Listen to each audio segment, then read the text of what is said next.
Welcome to my all friends. In this video session, we are talking about that very important phenomena which is related to the developmental biology of the Drosophila.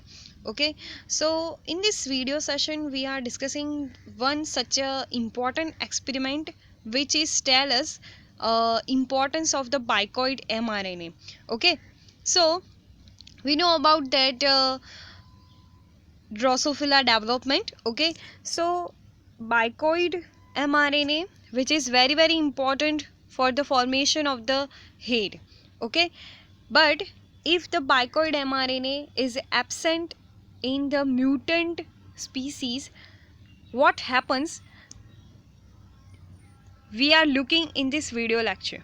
So first of all, यहाँ पर आपको 3 phenomena बताई गई है जिसमें क्या होता है कि बाइकॉइड एमआरएनए को हमें ऐड करना है, लेकिन उसकी टेक्निक जो है ना वो बिल्कुल अलग है। यानी कि किसी में एंटीरियर साइड से करेंगे, किसी में मिडल वन से करेंगे और किसी में क्या करेंगे, वाइल्ड टाइप, यानी कि जिसमें पहले से ही बाइकॉइड एमआरएनए है उसी में ही फिर से हम बाइकॉइड एमआरएनए एंटर करते हैं। तो क्या होता है वो हम यहाँ पर देखने वाले हैं। सो आपको पहले तो क्या टर्मिनोलॉजी पता होनी चाहिए कि यहाँ पर जो AHT ऐसा लिखा हुआ है ना, यहाँ पर देखो ये सब कुछ लिखा हुआ है, तो ये क्या कहना चाह रहा है। तो A means that acron. Okay, जहाँ पर भी ए वर्ड आए मीन्स दैट आपको समझ लेना है कि this is the first part of the drosophila और anterior portion of the drosophila which is called the acron. Then after one head, T यानी कि thorax, A B means that abdomen और T E means that telson. Okay, तो ये जो है ना वो कुछ एब्रीवेशन बताए गए हैं, उस एब्रीवेशन को फॉलो करना है हमें यहाँ पर। ओके, नाउ अब हम देखते हैं कि क्या होता है कि फर्स्ट फिनोमेना के अंदर हम यहाँ पर देख रहे हैं कि जस्ट अ सेकेंड, कि यहाँ पर क्या हो रहा है कि म्यूटेंट है, स्पीसीज क्या है, म्यूटेंट है, और इसमें हम क्या कर रहे हैं, एंटीरियर साइड से बाइकॉइड एमआरएनए को एंटर दे रहे हैं। यानी कि बाइकॉइड एमआरएनए तो है ही नहीं, लेकिन हमने क्या किया कि अगर हम बाइकॉइड एमआरएनए को एंट्री दे देते हैं एंटीरियर साइड से तो क्या होता है। तो आप देख सकते हैं कि यहाँ पर एक नॉर्मल डेवलपमेंट होगा इस टाइप का, यानी कि पहले आएगा एक्रोन, उसके बाद हेड, उसके बाद थॉरेक्स, उसके बाद एब्डोमेन, उसके बाद टेल्सन। तो ऐसे हेड टू टेल उसका जो डेवलपमेंट है वो हमें नॉर्मल दिखने को मिलता है।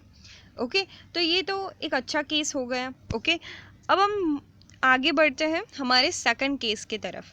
तो सेकंड केस में क्या हुआ कि साइंटिस्ट ने ऐसा एक्सपेरिमेंट किया कि अगर बाइकॉइड का इम्पोर्टेंस हमें जानना है तो बाइकॉइड को अगर क्यों ना हम मिडल पोर्शन पर इंजेक्ट करें। ओके, कि वो हेड ही बनाता है तो क्या वो मिडल पोर्शन पर हेड बना सकता है कि नहीं।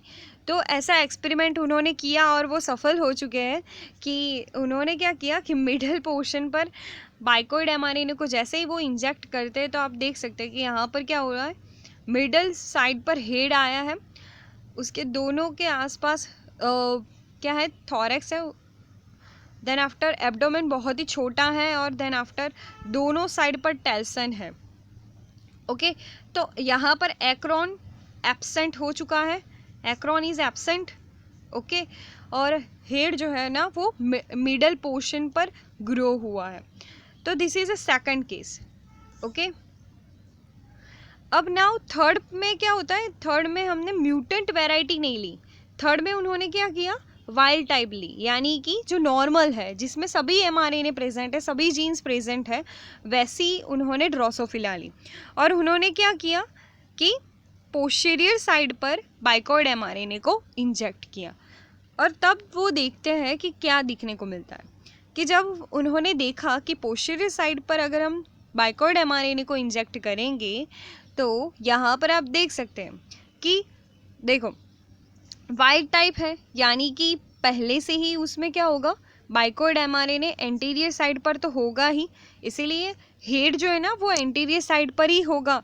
और साथ ही साथ हमने यहाँ पर पोस्टीरियर साइड पर भी बाइकॉइड एमआरएनए क्या किया है, इंजेक्ट किया है, तो ये पोस्टीरियर साइड पर भी दिखेगा। ओके, तो यहाँ पर आप देख सकते हो कि एक्रोन जो है ना वो दोनों साइड है, हेड भी यहाँ पर दोनों साइड है, थॉरेक्स भी 2 है, एब्डोमेन 1 है, यानी कि एब्डोमेन बीच में आ चुका है। तो आपको ऐसे सारे क्वेश्चंस जो है ना वो ट्विस्टेड करके पूछे जा सकते हैं कि अगर हम बाइकॉइड एमआरएनए को यहाँ इंजेक्ट करें तो क्या दिखेगा, और 3 ऑप्शंस दिए जाते हैं different types of competitive exams के अंदर। ओके, तो आपको घबराना नहीं है, सिर्फ आपको याद रखना है कि बाइकॉइड एमआरएनए का फंक्शन क्या होता है और व्हाई इट इज़ इम्पॉर्टेंट, और वो होना क्या यहाँ पर चाहिए, यानी कि आपको नॉर्मल डेवलपमेंट पता होना चाहिए ड्रोसोफिला का, तो आप बेसिकली आप उसका सही से आंसर कर पाओगे। ओके, तो thank you so much for watching this video, please like and subscribe my channel, thank you so much.